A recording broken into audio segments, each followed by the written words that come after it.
parlons de l'indice. Généralement, avant de prendre les buy-side liquidity ou les sell-side liquidity, les marchés piègent d'abord les traders non avertis. Ça veut dire c'est là qui tradent les supports, les résistances et les trendlines. Mais pour les trendlines, on va y revenir un peu plus tard. Et ces pièges s'appellent l'indice. L'indice, c'est une liquidité intermédiaire qui est créée donc pour attirer des entrées prématurées. C'est là qu'ils vont se placer beaucoup trop tôt avant que les vrais mouvements ne commencent. Donc, l'indice, c'est un fake low ou un fake high et ça peut être parfois une structure interne. Nous verrons ce que c'est une structure interne lorsque nous allons parler du concept des internal et external liquidity dans les prochains chapitres. Le but de l'indice, c'est de forcer donc les traders à entrer beaucoup trop tôt pour qu'ils puissent positionner leur stop loss au mauvais endroit. Nous allons aborder cela pratiquement après avoir parlé du concept de equal highs et equal lows. Alors, c'est quoi les equal highs? C'est simplement des sommets ou des highs qui sont formés au même niveau, ou bien presque. Et les equal lows, c'est la même idéologie, c'est donc des traits qui sont formés au même niveau, ou presque. Vous l'aurez compris, les equal high et les equal low, c'est ce qu'on a appelé précédemment des buy-side liquidity. Et les equal low, c'est ce qu'on a appelé des sell-side liquidity. En gros, si c'est un sell sommet ou un sell high, c'est toujours un buy-side liquidity. Si c'est un low, c'est toujours un sell-side liquidity. Mais lorsqu'il y en a deux, ça devient encore une liquidité très pertinente. Voyons quelques explications sur les graphiques pour illustrer ces concepts. Sur euro-dollar, on avait ces equal high qui étaient visiblement à ce niveau ici. Et comme on l'a vu, ce ne sont pas forcément des sommets qui sont égales. Ça peut être presque égal et c'est ce qu'on va appeler des relative equal high, parce que c'est pas vraiment très égal. Donc ici, on avait des equal high, des sommets qui étaient presque au même niveau. Et en descendant, on voit également qu'à ce niveau ici, on avait des equal high. Ici, ces sommets et ces sommets qui est là. Pareil à ce niveau ici, on avait des equal high. De la même façon, sur ce niveau ici, par contre, on avait des equal low qui étaient très pertinents. Et le point commun entre tous les equal high et les equal low, c'est que par la suite, il va y avoir une prise de liquidité, ce qu'on a appelé précédemment un liquidity grab. Donc, on voit bien et bien qu'ici, on est venu effectuer un liquidity grab sur ces equal low. Et là, on a piégé toutes les personnes qui avaient essayé d'acheter sur ces niveaux de support qui est là. De la même façon, prise de liquidité sur ces equal high qui étaient là. À ce niveau, c'est la même chose également. Maintenant, ce que vous devez mettre en tête, c'est que généralement, avant que les marchés effectuent une prise de liquidité sur les equal high ou les equal low, on va mettre en place ce qu'on appelle l'indicement. Et l'indicement, comme vous l'avez compris, c'est tout simplement une incitation. On va inciter les traders à vendre sur les equal high ou bien à acheter sur les equal low. C'est là qu'ils vont voir une résistance ou bien des niveaux de support et qu'ils vont se dire que il y a des chances que les marchés descendent à ce niveau ici. Comme ici, regardez, on a une réaction et après, on a formé des bougies englobantes. Et là, sûrement, il y en a qui sont entrés en position pour short ici. Et tous, les stop loss, ils étaient sur ces niveaux de résistance. Par la suite, alors, on a les composite man qui va impulser à la hausse pour venir chercher tous ces stop loss sur ces niveaux. Pareil ici, on va inciter les traders à vendre avec des clôtures des bougies englobantes, par exemple, surtout lorsqu'on est à lower time frame et qu'on sait qu'on est sur un niveau de résistance. On avait la résistance qui a été formée à partir de ces deux points, donc des equal high.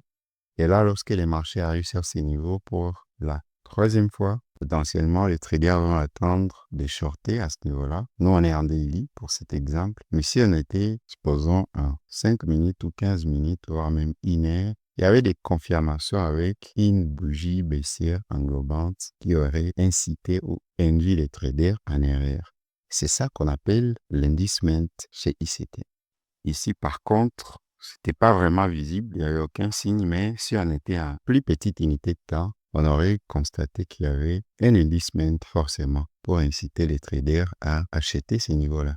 L'inducement, il ne s'agit pas simplement des clôtures des bougies, il peut s'agir aussi d'une fausse cassure de la structure qui va se mettre en place afin d'inciter les gens à se placer prématurément. Donc, on va créer une petite structure en 5 minutes, par exemple, une structure haussière, et là, les gens vont se mettre à acheter, mais c'était pas encore trop tôt parce que nous, on estime que la liquidité qui a sur ces écoles doit être récupérée. Et c'est du moment qu'on a pris la liquidité qu'on va être bon pour commencer à acheter en mode safe. Alors, on ne va pas parler de la liquidité ou des equal high, equal low sans parler d'un concept très important chez ICT qui est les displacements. Les displacements, c'est un mouvement impulsif très fort qui crée un déséquilibre et qui révèle l'intervention des institutions. Ça veut dire que lorsqu'on a pris la liquidité, par exemple, on va observer que le marché part avec une forte pression. ICT appelle cela les displacements. À quoi sert les displacements? Il sert à confirmer que la liquidité qu'on a récupérée a été utilisée. Le displacement peut aussi nous permettre, comme on l'a compris bien avant, de savoir si les institutions sont entrées. Et après, le displacement va surtout nous permettre de savoir qu'il y a un fair value gap à ce niveau là-bas. Mais en dernier, et non des moindres, le displacement va nous permettre de savoir qu'il y a eu un market structure shift très solide. Car lorsqu'on vient effectuer une cassure de la structure avec une mèche, ça s'appelle tout simplement une prise de liquidité. Mais lorsqu'on vient casser la structure avec des bougies à forte pression, généralement, c'est un changement de tendance. Nous avons compris ça avant, c'est les market structure shift. Sans les displacements égale pas de solides confirmations de la part d'une liquidité qui a été prise ou bien d'une structure qui a été récupérée ou bien d'un fair value gap qui va vraiment nous intéresser. Voyons cela avec les graphiques pour comprendre le fonctionnement du displacement. Là, sur ce niveau ici, on remarque qu'il y avait une prise de liquidité de ces sell-side liquidity. Et là, on a récupéré donc ces equal low. Et là, on a la bougie qui a pris la liquidité de ces swing low qui est là, qui est notre order block. Et on va combiner ça avec les swing low pour en faire une zone. Et par la suite, après avoir récupéré cette liquidité, on voit bel et bien que les marchés viennent effectuer une cassure de la structure BES ici, et ce qui va nous confirmer que la liquidité qu'on a récupérée ici a bel et bien été utilisée. C'est ce displacement ici.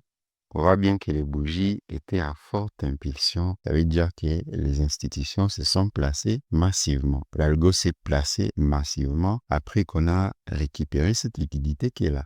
Cela confirme donc que cette liquidité a été utilisée et cela nous confirme qu'on a effectué un changement de structure solide avec la cassure de ce niveau-là, qui est le market structure shift, lorsqu'on casse la structure pour la première fois. Si on observe très bien cette tendance, on remarque qu'on avait un sommet ici et un creux qui était là, donc sommet à ce niveau ici, et on avait un creux à ce niveau ici, et on avait encore un creux à ce niveau ici, et un sommet à ce niveau-là. Pour être plus pertinent, on aurait pu conclure que ces niveaux ici n'avaient pas vraiment cassé la structure, on avait juste effectué une prise de liquidité. La cassure de la structure doit s'effectuer avec une bougie qui a clôturé en dessous de ce niveau ici avec le corps, pas avec une mèche. Sinon, c'est juste un liquidity grab.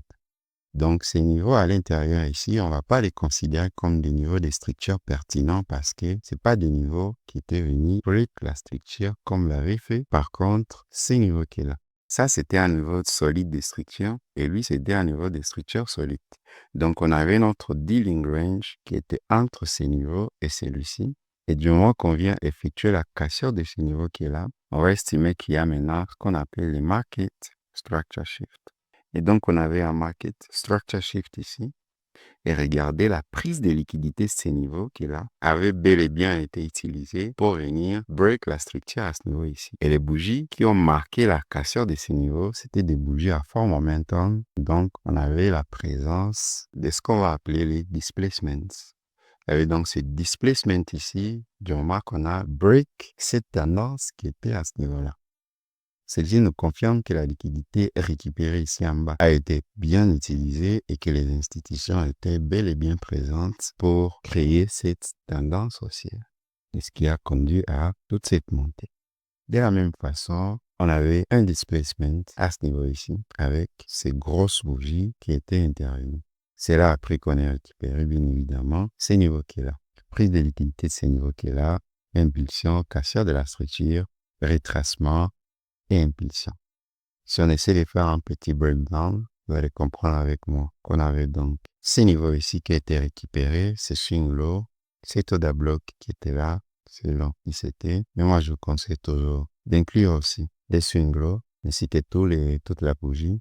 Et donc, après cela, on a une impulsion à la hausse, ce qui fait que le bloc est valide après qu'on a cassé ces niveaux qui est là et le retracement qui va être effectué. Regardez, là à l'intérieur, on a un niveau de structure qui va être créé, mais qui ne vient pas break la structure. Donc, c'était un failure swing.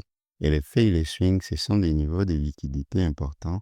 Et après qu'on a récupéré la liquidité qui est sur ces failure swing, et comme vous pouvez le voir, on avait même création des equal low. On a alors impulsé à la hausse avec cette expansion haussière qui était en displacement pour nous montrer qu'après qu'on a récupéré cette liquidité, il y a eu présence dit composite man ou bien des institutions.